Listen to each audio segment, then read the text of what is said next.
is the Ross Kaminsky Show. You're a great American. Now, Ross Kaminsky. Come on, man. On Denver's talk station, 630 KHOW.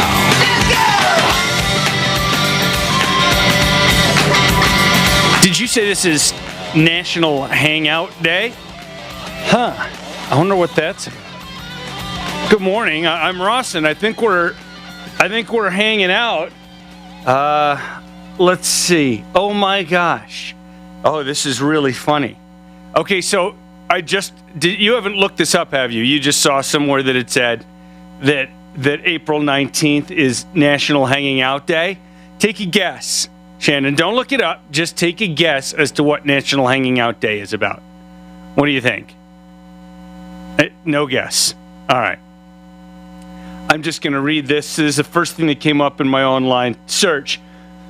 Each year on April 19th, the Project Laundry List works with hundreds of other organizations to sponsor National Hanging Out Day. This day encourages communities to learn about the benefits, both financially and environmentally, of using a clothesline for drying laundry. It is National Hanging Out Day. It is hanging your clothes out to dry. Now, the curmudgeon in me wants to say, meh, we developed clothes dryers for a reason. Have you ever, okay, I'm sure many of you have. Have you ever been in a situation where you were hanging something out to dry and you lived in a place that had high humidity? You know, you live on the East Coast, you live in, in the Carolinas or whatever, and it takes like 2.5 months for your t-shirt to dry. It's not bad in here in Colorado because the humidity's so low, stuff dries really fast, and yet maybe I'm just in the wrong neighborhoods, but I never see clothes hanging out to dry. What a weird way to start a week. National Hanging Out Day. Oh my gosh. That's funny. I should wash like one shirt and hang it out somewhere to dry just to be in the spirit of the thing. But, we did invent clothes dryers for a reason. I'm sure it is actually. I mean, it must be beneficial financially to hang clothes to dry because you're not using any electricity or natural gas or whatever. You just hang it up somewhere. I care most about my time. Time is something we can't buy more of. So if I thought you could get clothes really dry and it weren't too much of a hassle, if it saved my time, that's more important to me than saving, 30 cents or whatever it costs to run a dryer cycle.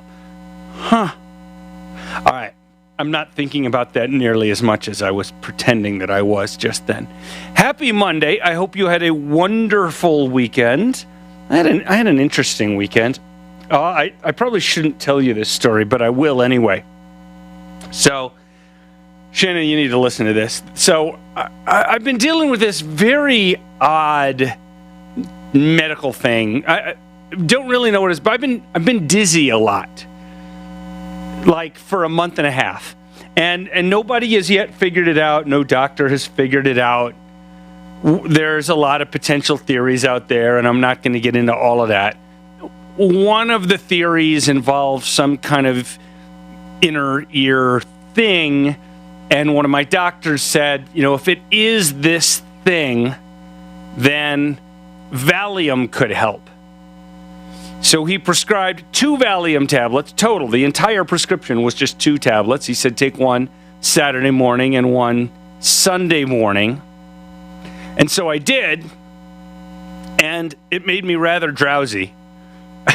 On Sunday, I get up pretty early, even on the weekends, right? So I got up around 6 o'clock or 6:30. Actually it was 5:50 something. 6 o'clock, we'll call it. And I decided to read for a little while, finishing one of the books from one of the authors who was on the show recently, Red Widow. I finished that book. And I took the Valium like 6 in the morning. And by like 7:15, I was feeling kind of drowsy. So I went back to bed and slept another 2 hours. And that was a really weird thing. I do not like taking stuff like that. I really, really don't. I think I'm maybe a little bit less dizzy, but still not quite normal. It's a very weird feeling. And it's also weird to be going through something that, persistently for over a month that no doctor is able to figure out. It's really, really strange. There are two. I've been having some GI stuff too. It's not so bad, but the reason I mention that is I can only think of two things that tie all my symptoms together. And neither one is very likely. One is, over the past year or so, I've taken a fair amount of antacids, like Zantac or Pepcid or that kind of thing, in order to try to stop reflux and protect my voice a little bit. And some of those things can have some side effects, including they can make your GI system a little less able to absorb nutrients. So one theory is maybe some of my vitamin levels are too low, and I'm going to go get a blood test that'll check for B12 and stuff like that in the next day or two. So that's one theory. And then, Shannon's like, like, okay, I can see that, but it doesn't, it seems like sort of a long shot. Is that what your head movement meant? Sort of. And then the whole thing's crazy. Yeah, the whole thing is crazy. And then the other thing that could explain all my symptoms would be something called multisystem inflammatory syndrome, which would be a side effect, an after effect, not a side effect, an after effect of having COVID. But I never had any symptoms of COVID, nor did anyone I live with, right? So if I had COVID, you would think that I probably would have transmitted it to the people I live with, and maybe to producer Shannon as well. He's the only person I'm relatively in close physical proximity to during the work week. I'm not really around anybody else. But none of those people ever showed any symptoms of COVID. And so if I had COVID, for then everybody I'm near to not ever show any symptoms at all, that seems like a low likelihood too. But it's all just weird. I'm not really, I'm not complaining about how I'm feeling, right? I wouldn't mind if I felt better, but it's manageable. It's just so weird to be going through stuff for, a month and a half and have multiple doctors actually thinking about it and nobody able to figure it out. It's just an odd thing. It's an odd thing. And it does teach you. Actually, my dad told me a story. I don't know if Dad is listening right now. He is often listening, even though it's quite early where he lives in the Pacific time zone. But my dad told me a story that when he was applying to medical school, to one particular medical school, that the question was asked of him, I think it was by his interviewer for medical school, is medicine an art or a science?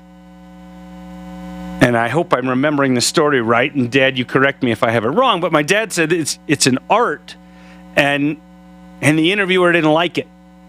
Said it's a science, and my dad did not get into that medical school.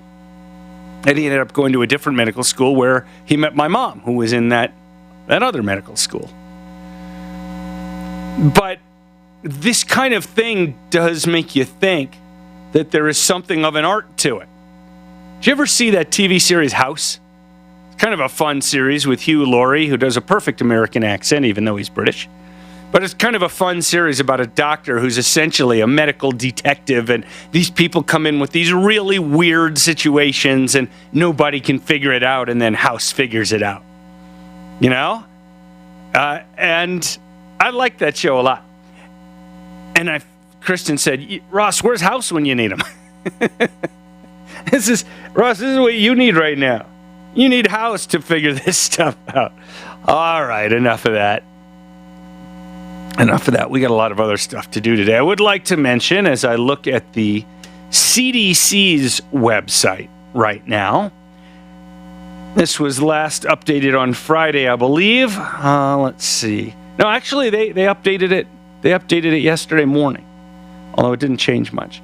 So as of yesterday morning, there have been 130 million Americans over the age of 18 who have gotten at least one dose of a coronavirus vaccine. That is 50.4% of the population. We're now over half of the adult population at least somewhat vaccinated. And remember, the data seems to show, actually I should say the data seem to show, because data is a plural noun.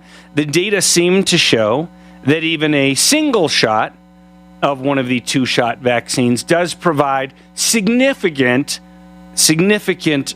protection, though not as much protection as getting both shots. And the other thing that the CDC says is that we now have 81% of the American population 65 years or older having been at least partially vaccinated, and actually a very high 66% fully vaccinated, meaning one shot of a single shot vaccine and two shots of a two-shot vaccine. Speaking of single shot vaccine, there are rumors that the Johnson & Johnson vaccine will be approved again by this Friday. I wonder how many people are going to be afraid to take it now after the government paused it for a while. A lot of people said the government made a pretty big mistake on how they handled that. Former President Trump criticized the Biden administration for that. I don't know if they had a lot of choice, but anyway, we'll see what happens. I did hear someone talk about how women have around a 1 in 1,000 risk of getting some kind of blood clot or at least short-term blood clotting disorder when starting on oral contraceptives, 1 out of 1,000. And the Johnson & Johnson vaccine, and we don't actually know if there's a causal relationship yet, right? So even we can't actually say that the vaccine caused the blood clots that were reported and that were the reason that administering this vaccine was stopped. But let's just assume for a second that it was causal and that the vaccine did cause those. That was just under 1 in a million. So that would mean that the vaccine is 1,000 times safer on that particular metric, namely, does it cause blood clots, 1,000 times safer than the most common oral contraceptive, quote unquote, the pill. And it doesn't seem to me that there's a good reason to stop the J&J vaccine. And I tell you, if anyone's nervous about it, first of all, I'd say the only people who might possibly rationally be nervous about it would be women, based on the data we've seen so far, where 100% of the women who had any kind of blood clot were 100% of the people were women. But again, we're talking about 6 people out of 7 million who got that vaccine, and it's quite possible that 0 or 1 or 2 of them only, that the blood clots were related to the vaccine. It's also possible that 6 were still a very low risk. Anyway, as we head forward, and now we have over 50% of the adult population and 81% of the elderly population being vaccinated, I do think we are going to continue with more and more people talking about the kind of stuff I was talking about last week, namely that a lot more people are going to become a lot less tolerant of continuing to live with these various COVID precautions, social distancing, masking, and all that. And a lot of the people who are going to keep pushing for it are either doing it out of some weird political motive, or they are overly risk-averse at the expense of not understanding that people want to enjoy their lives more than we are right now. So we'll see what happens, and we'll talk more about that when it becomes appropriate. So on Friday, I think it was Friday, a 19-year-old in Indianapolis went into a FedEx building and killed 8 people. I don't know if the 8 people includes himself. If it does, then I'll say 7 people, because I won't count him among people. I never do in these kinds of stories. he did kill himself as well. And when you think about this story, and also tying it in a little bit, and I'll explain how in a moment, with the terrible shooting in Boulder, something really jumps out at you, or at me at least.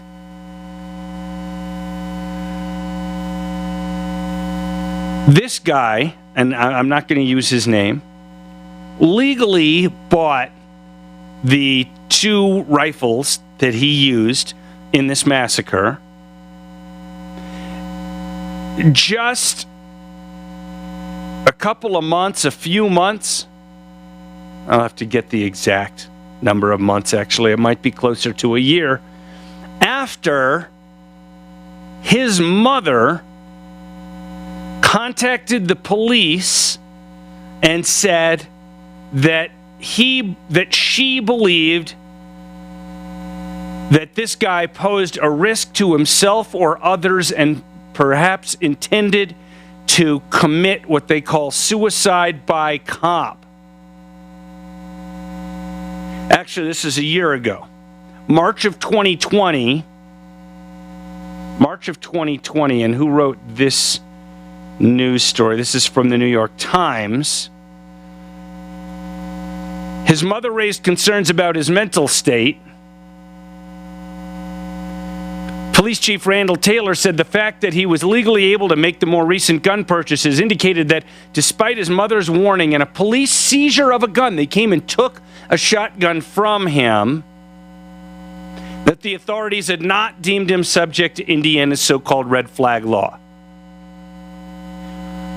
So here's a case where the guy's mom says that he believes this young man wanted to commit suicide by cop. And I think you've all heard the term, but in case you haven't, what it means is going out and doing something that gets the police to shoot and kill you. And that could either be, walking up to a cop and not shooting at him because you want to die, but waving a gun around and acting like you're going to shoot him so that he then shoots you and you die. That's suicide by cop. But sometimes they do it in a much more aggressive way, like this, where he went and killed a bunch of people and then killed himself, actually, and it wasn't even suicide by cop. But if anybody should have been precluded from buying a gun under a state with an existing red flag law, it was this guy. And then what about in Boulder, where the family said he was mentally unstable? They had long feared for his mental functions, and they saw him with a brand new rifle that one of them said, quote, looked like a machine gun, and they did nothing? Think about that. This is Denver's Talk Station with Ross Kaminsky now. Tom Martino at 10, 630 KHOW, Denver. Now, Impact Traffic.